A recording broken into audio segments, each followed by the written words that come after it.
Karen from EdibleWildFood.com here, and I'm here with the wonderful Vanessa and Colleen, my two best friends in the entire world.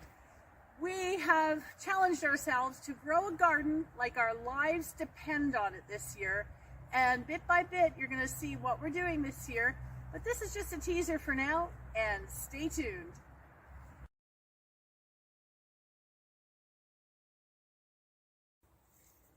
So this area that you're looking at right here is an area that we don't want to waste. So what we're doing is, as you can see, killing the grass below.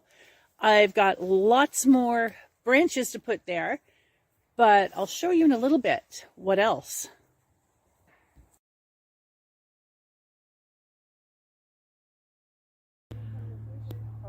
Okay, so as you can see, these are old straw bales, and what I've done is I've taken some of the old straw bale and I put it on top of the wood.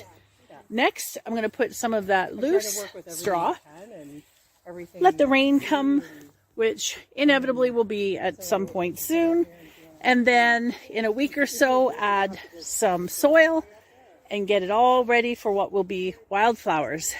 As for everything else, stay tuned.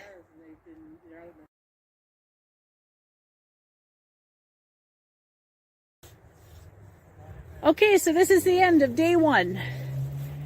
And what we've done is what I had shown you over there, a lot of sticks and the old straw, new straw. Now we just have to let the rain come and work its magic, and in about a week or so we'll get some soil that will go on top of these, and there, and over there, that mound that you're looking at right there, that's going to be the potato garden. And there we go.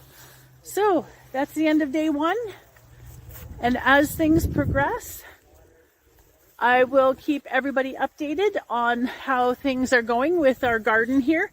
And make no mistake, not only will this be cultivated food, but this area here is going to be transformed into a wild edible garden, which will include some delights, including dandelion, chicory, you name it, whatever seeds I have. I have stinging nettle, which will actually go way back there. So it's going to be a lot of wild food and cultivated. Thank you for watching up to now. And if you want to stay in touch, be sure to subscribe. Be sure to hit the thumbs up and make sure that you hit the bell for future notifications. Thank you, everybody, from the bottom of my heart for watching. Thank you.